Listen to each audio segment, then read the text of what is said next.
दलित note power पर आपका एक बार फिर से स्वागत है।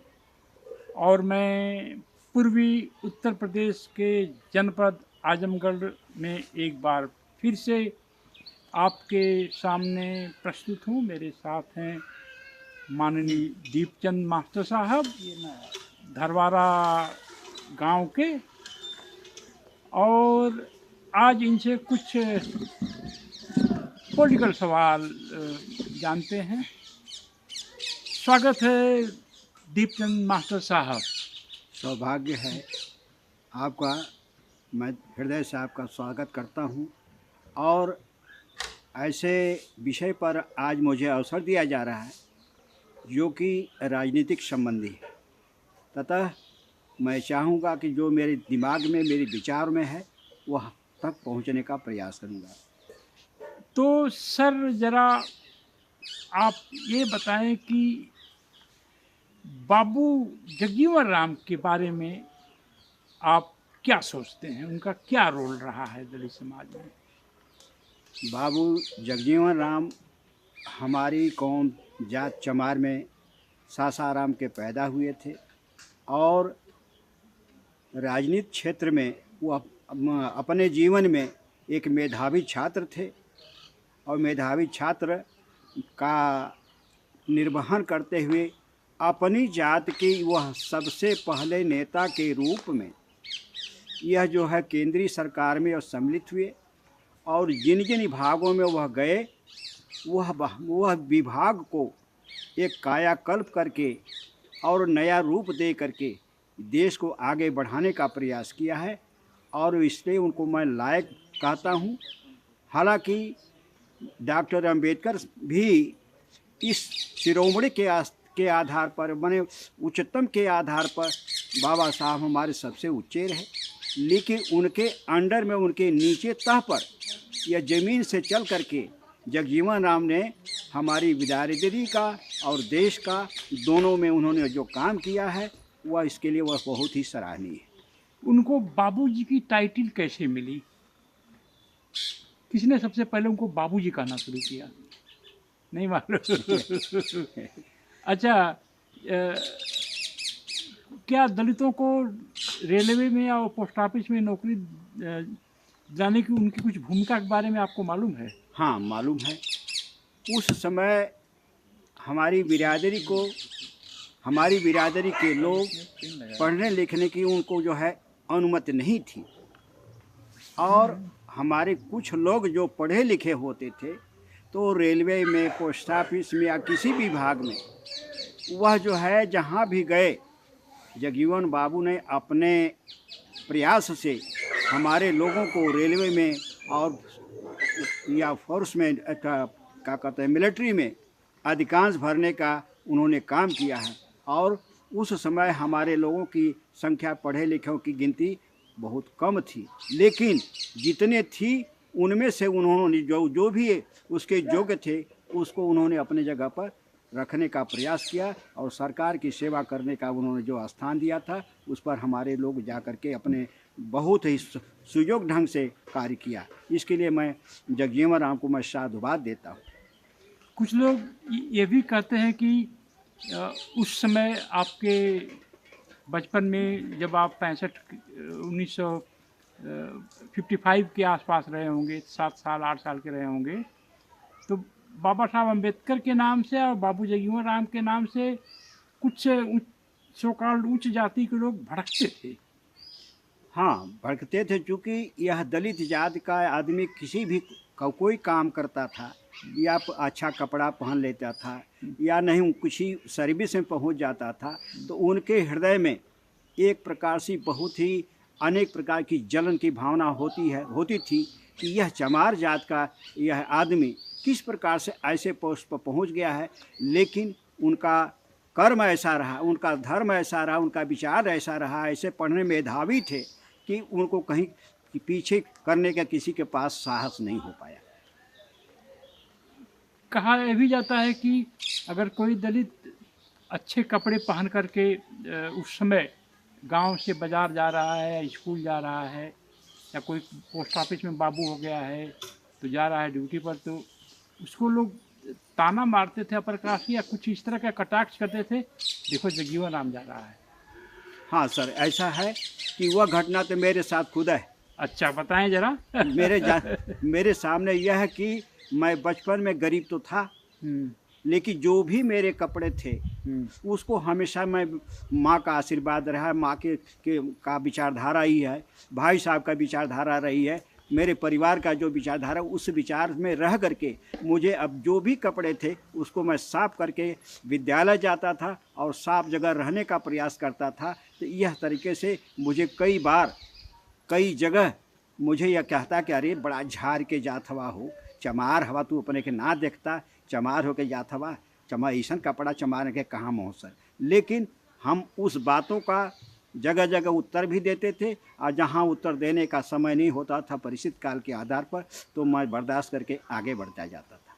इस प्रकार से जगजीवन बाबू जो थे वह उस काल में, जबकि हमारे दलितों पर हमारी विचारधाराओं के रूप में जो थे, उन पर अनेक प्रकार के सवर्णों द्वारा या मनुवादी व्यवस्था वालों के माध्यम से बहुत ही तपाया गया, सताया गया, अन्य प्रकार का यह जो है ताड़ना दी जाती थी।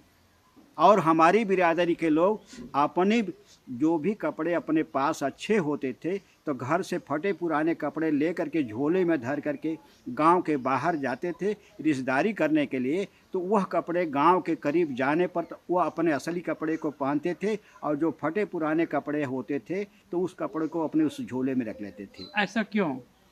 चूँकि यह था कि हमारे दलित जात के लोगों के प्रति उनकी ऐसी ईर्ष्या द्वेषता कि यह हमेशा दलित हैं, वो हमेशा नीच भावना में रहें, और उनके बीच उनको ना अच्छा खाना मिलना चाहिए और ना अच्छा कपड़ा मिलना चाहिए, ये उनकी विचारधारा थी। क्योंकि मनुवाद की व्यवस्था में यह है कि शूद्रों को, दलितों को माने अच्छे कपड़े, अच्छा खाना, अच्छे जगह रहने का जो उसमें लिखा गया है, उस आधार पर उनकी भावना बन चुकी थी। उस भावना के आधार पर हम लोगों को देखते थे, इस नाते थी कि वह ऐसे लोग ऐसा न कर सकें।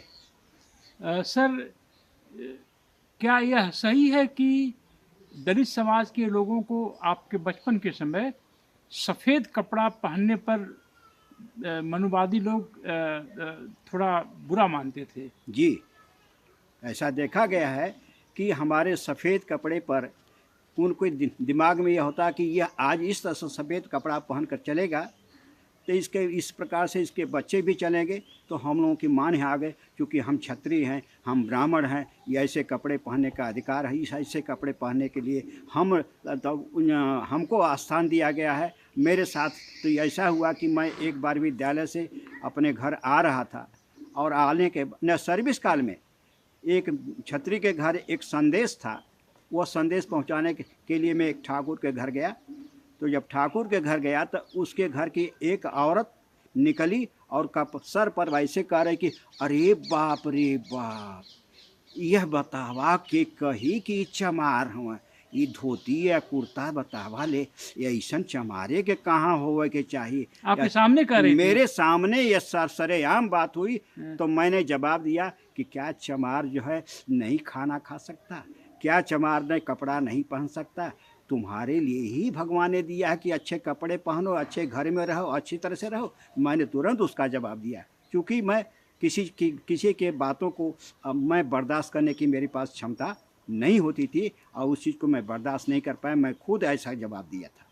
तो सर, यह भी कहा जाता है कि चूँकि बाबू जगजीवन राम हमेशा स्टार्च किया हुआ सफ़ेद धोती, सफ़ेद कुर्ता, सफ़ेद टोपी लगाते थे, तो उनके कपड़ों पर भी कटाक्ष करते थे मनुवादी लोग। हाँ, मनुवादी करते थे, क्योंकि जब ऊंचे पोस्ट पर हो करके यदि अपने दलित का रूप देखते तो उनके भावनाओं को तोड़ने के लिए, उनके भावनाओं को दबाने के लिए बाबू जगजीवन राम जो है सफ़ेद कपड़ा, सफ़ेद धोती, सफ़ेद कुर्ता और उनकी टोपी जो होती थी, वह अपने समाज के वो यह दर्शाना चाहते कि हमको भी अधिकार है और हम पहन करके इस तरह से आएंगे। और मनुवादी व्यवस्थाओं को ताबड़तोड़ जवाब देने का जो उन्होंने काम किया है, उसको इसलिए वह विकराल समय में मैं अपने ओर से उनको बधाई देता हूं कि वह आगे चल करके हम लोगों को सीख दिया, संदेश दिया कि तुम कहीं भी रहो तो आगे बढ़ने का काम करो, और जो है किसी से अपने को पीछे न जाने का प्रयास करो। या इस तरह से मैं उनके द्वारा जो हम लोग इसकी सीख लेते हैं।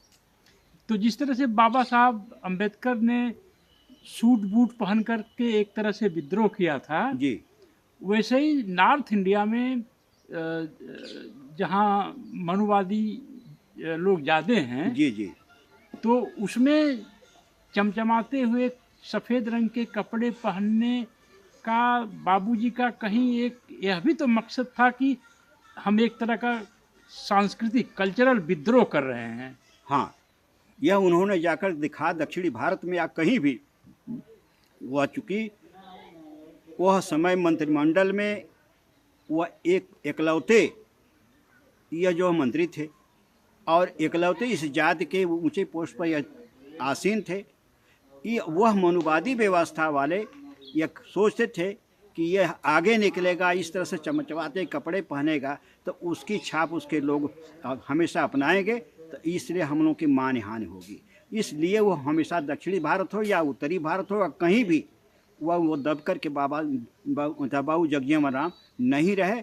हाँ, राज में केंद्र में जो अकेले रहने के नाते उनका कुछ संग साथ उस समय रोडवे विभाग के सीताराम एक पद पर जो है रोडवे विभाग के वो अधिकारी थे।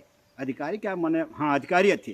तो सीताराम भी उस समय हमारी बिरादरी के लोगों को रोडवे में भी भरने का काम बाबू सीताराम ने भी किया था। और जगजीवन बाबू तो रेलवे में अगर किसी मंत्रिमंडल में रहे, किसी विभाग को उनको रखा गया तो वो उनका काम भी और हमारे लोगों को हर जगह भरने का प्रयास किया है।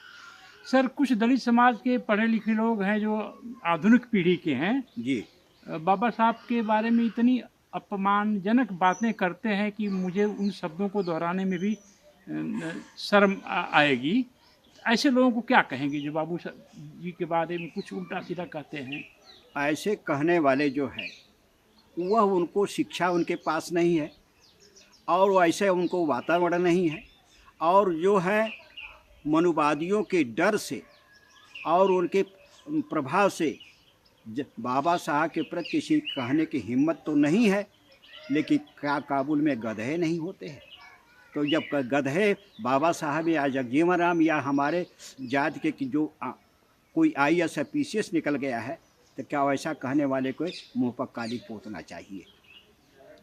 तो आपके हिसाब से जो दलित समाज के लोग हैं बाबूजी के बारे में उल्टा सीधा कहते हैं, तो वह जो है शायद ठीक नहीं है। जो बाबूजी या बाबा साहब के प्रति जो कहते हैं वह अपने उनके पास ज्ञान ही नहीं है। जैसे हीरा जो है नाबदान में गिरा हुआ है, लेकिन उसकी कदर कम है, कीमत नहीं कम है। जौहरी जो है बाबा साहब को और जगजीवन राम को जानने वाला जो पढ़ा लिखा समाज है, पढ़ा लिखा आदमी है, कभी ऐसा नहीं कर सकता। जो इस प्रकार से सोचते हैं तो नाबदान के कीड़े हैं, उनको ज्ञान ही नहीं कि वह क्या है।